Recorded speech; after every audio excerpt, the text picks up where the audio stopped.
In this video, I'll explain what causes high traffic stains in carpet and I'll show you how to remove them effectively. In this situation, a person has been sitting at this desk working full-time for the past 5 years. There's a dark spot under the desk which is mainly caused by foot sweat and trapped soils.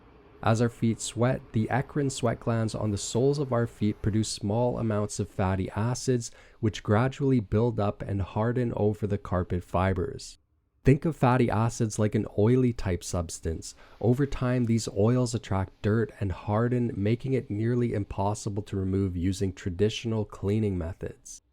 High traffic stains like this one typically show up in hallways, at the base of couches, or anywhere the carpet sees heavy foot traffic.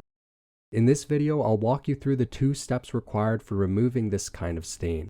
The first step is a carpet cleaning process, followed by a second oxidation step to break down the hardened oils from sweat. And depending on the severity of the stain, you may need to repeat both steps a few times to fully remove a more severe high traffic stain. Now let's dive into step 1. First, we'll need a cleaning solution for the stained area. For my DIY high traffic stain recipe, I combined 2 tablespoons of carpet cleaning solution with a half cup of 70% isopropyl alcohol and 2.5 cups of water. I mix these ingredients together in a spray bottle so I can apply it directly to the stain.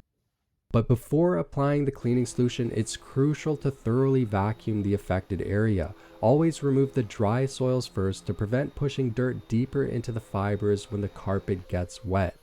This step boosts cleaning efficiency and ensures better results. Next, I'll apply the cleaning solution to the soiled area. Standard carpet cleaning machine solution boosted with isopropyl alcohol works really well for high traffic stains. After applying the cleaning solution, it's very important to apply some form of agitation to loosen the soil from the carpet fibers.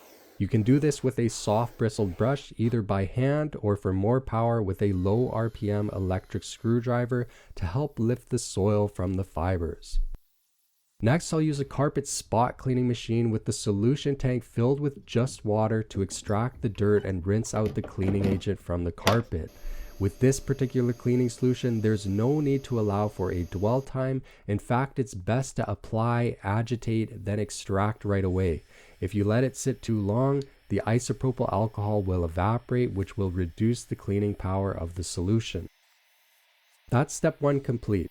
For best results, it's a good idea to repeat this cleaning step a few times to remove as much soil as possible before moving on to the oxidation step.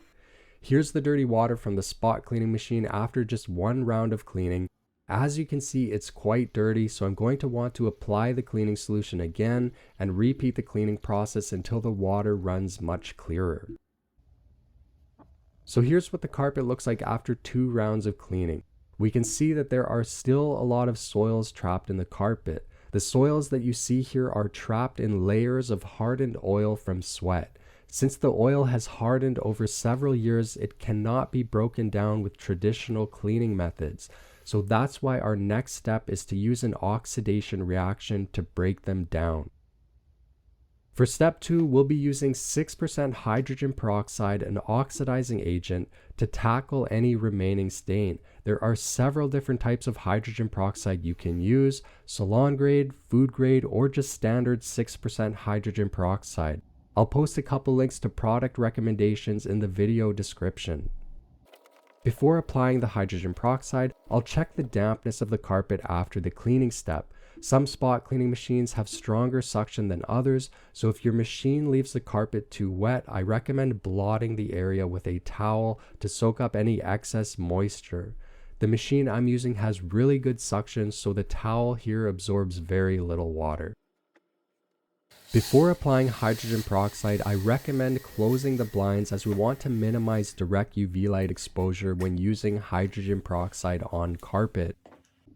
Next, I'll apply the hydrogen peroxide directly to the stained area. For every square foot of carpet, I suggest using about a 1/4 cup of 6% hydrogen peroxide.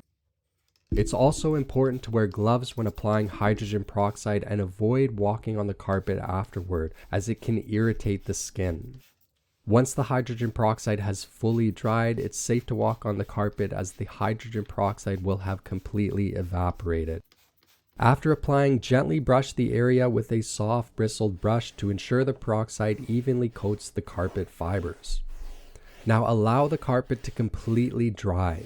This may take up to 24 hours but can be sped up using a fan. As the hydrogen peroxide dries, it breaks down into water and oxygen, a process known as hydrogen peroxide decomposition. This reaction is what breaks down the hardened oils and frees the trapped soils from the carpet fibers. So that's one round of cleaning and one round of oxidation done. I can see that the high traffic stain looks much better after the hydrogen peroxide has completely dried, but it is still visible, so I'm going to repeat another round of cleaning and then another round of oxidation. For the cleaning step, apply the cleaning agent to the affected area, agitate the carpet fibers, then extract with water. For the oxidation step, apply the hydrogen peroxide to the stained area using about a quarter cup of 6% hydrogen peroxide per square foot of carpet, then allow the carpet to completely dry. And here's the results after 2 rounds of cleaning and 2 rounds of oxidation. As you can see, the high traffic stain has lightened significantly. I can still faintly make out the stain outline around the plastic desk chair mat. If you're dealing with a similar situation where there's a clear linear boundary between worn and new carpet, achieving a perfect result will be difficult. This is because some of the discoloration is due to wear and damage to the carpet fibers. The carpet beneath the mat looks almost brand new, while the surrounding areas show signs of wear and tear. In many high traffic areas, the combination of soil and foot traffic can lead to scratches from abrasive particles. These tiny scratches accumulate along the surface of the carpet fibers, causing the carpet to appear dull and take on a grayish hue. The combination of cleaning, oxidation, and repetition can work wonders on high traffic stains. However, it's important to be realistic. Discoloration caused by wear and damage to the carpet fibers cannot be fully reversed. Here's one final piece of advice. High traffic stains are often best prevented with simple measures such as regular cleaning and placing rugs over high traffic areas to protect the carpet in your home. Regular cleaning in these areas every 6 months is important because it allows us to remove the fatty acids from sweat before they harden.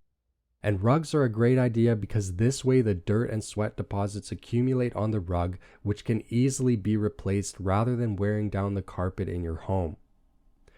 And there you have it, an effective 2-step process to tackle those tough high traffic stains. If you found this video helpful, don't forget to give it a thumbs up and subscribe for more stain removal tips. And if you have any questions or want to share your own carpet cleaning success stories, leave a comment below. I'd love to hear from you. I'll also be posting frequently asked questions in the video description, so if you have any, be sure to leave a comment below. Thanks for watching, and I'll see you in the next video.